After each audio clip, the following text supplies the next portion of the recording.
আমার এই ছোট্ট ভিডিওতে আমরা দেখে নেব আসাম সরকারের প্রপার্টি ভালুকফং টুরিস্ট লজ এর কথা।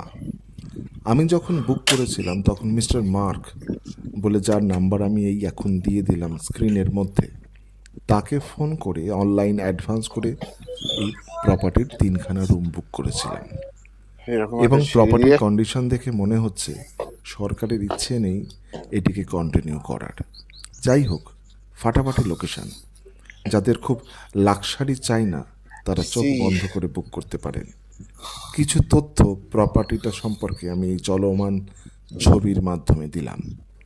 অরুণাচল ভ্রমণের শেষ প্রান্তে আমরা দাঁড়িয়ে আছি। আজ আমরা চলে যাব গৌহাটি।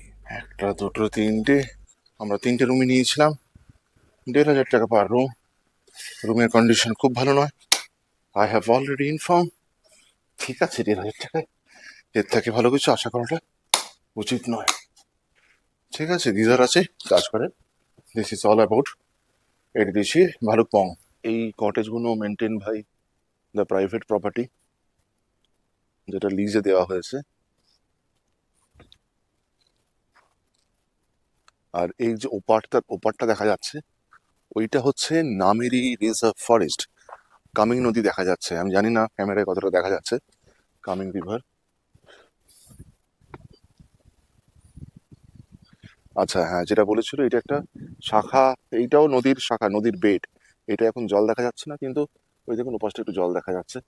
কিন্তু মেইন ব্রাঞ্চটা ওইটা। আর ওইটা হচ্ছে Nameri reserve, tiger reserve forest. সেখানেও সাফারির ব্যবস্থা আছে। এইটা প্রায় আমাদের কি নাম বলে, আসামের ডুয়ার্স।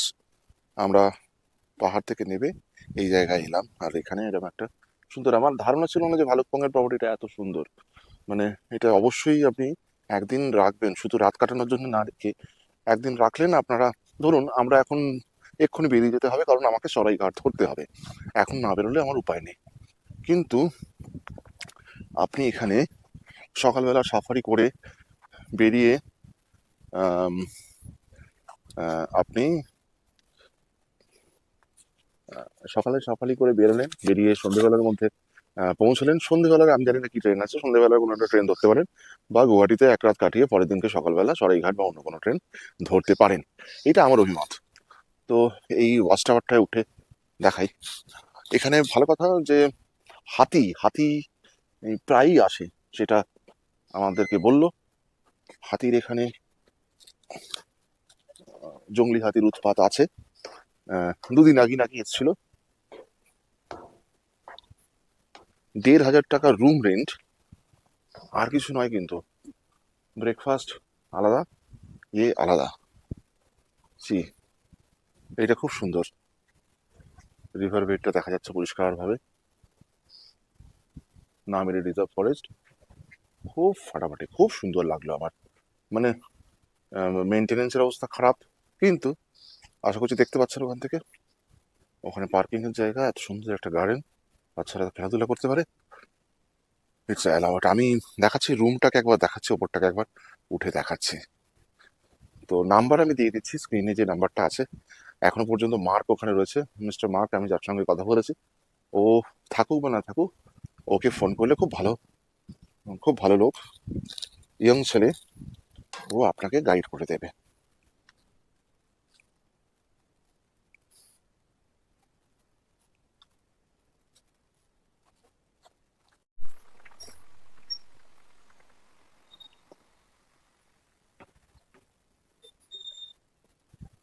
কি বন্ধ? ওই তো ওই লোকটা নিয়ে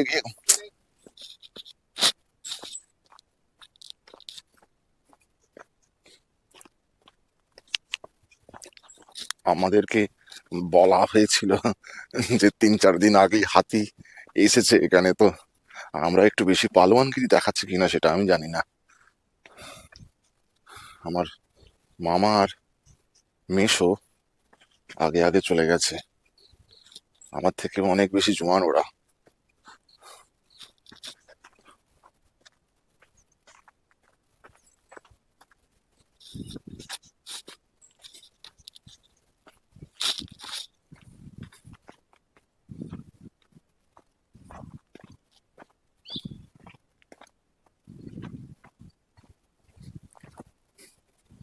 জলের আওয়াজ পাচ্ছি, তো আশা করছি জলের কাছাকাছি এসে গেছি। We are in front of coming river.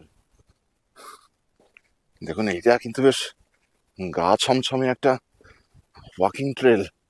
যদি আপনি ভোরবেলা আসেন, একটু বাদেই বোধ হয় টুরিস্টের আনাগোনা চালু হয়ে যাবে। কিছু পয়সার বিনিময়ে বোধ হয় এই জায়গাটা যদি হাঁটতে না চান, 500 মিটার ডিস্টেন্স, আপনি গাড়ি নিয়েও আসতে পারেন, কিন্তু হেঁটে আসুন, পয়সাও লাগবে না, আর একটা গা ছমছমে ব্যাপার স্যাপার থাকবে, বেশ মজা লাগবে। সকালবেলা আসবেন, কারণ টুরিস্টের আনাগোনা বেড়ে যাবে, আমাদের তাড়াতাড়ি আছে, তাই জন্যই তো সকাল সকাল এলাম। আপনাদের তাড়া না থাকলেও আপনারা সকাল সকালই আসুন, বুঝলেন? কোনো প্রশ্ন থাকলে অবশ্যই জানাবেন। আমার এই ইনফরমেশনটা কেমন লাগলো সেটাও জানাবেন। আর এই কিছু তথ্য যদি মনে হয় বাকি আছে, তাহলে সেটাও জানাবেন। খাবার দাবারের ব্যাপারটা বলে রাখি, ওদের খাবার দাবারের নিজস্ব ব্যবস্থা আছে, বিশেষ খুব বেশি দাম নয়। আহ, তো সেখানেই পেয়ে যাবেন। বাইরে একটি হোটেল আছে সাধারণ মানের, সেটাও পেয়ে যাবেন। পাশে লিজের প্রপার্টি আছে, সেটার একটু পয়সাটা বেশি, তবুও খুব বেশি নয়। কালকে আমরা 6 জনে 1400 টাকা বিল হয়েছে। এই সেই কামিং রিভার, তো আমাকে জানাতে পারেন। তো এই দেখুন, the beauty of coming river. Still, if you have any kind of query, just let me know. I will try my best to answer your question. আমি চেষ্টা করবো আপনাদের সমস্ত প্রশ্নের উত্তর দিতে।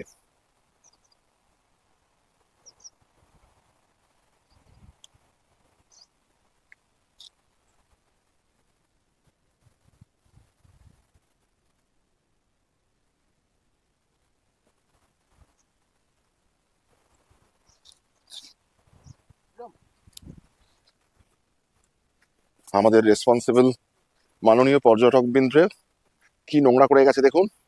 দয়া করে হাত জোর করে করজোরে নিবেদন, পকেটে করে নিয়ে যান, ডাস্টবিনে ফেলুন। আমরা কিরকম ধ্বংস করছি।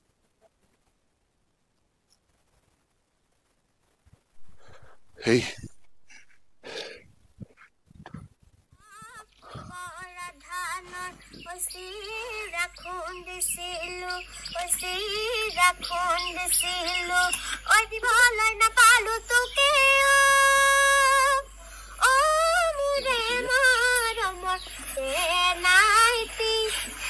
মুখ দেখিলে কে লই না মাতা, মুখ সকুলই কে লই না সাও না মাতা না সাও মরম কে লুকুচ এ সেনাইতে জিতে না বুঝিবি ও সেনাইতে বেশি ভালো কম।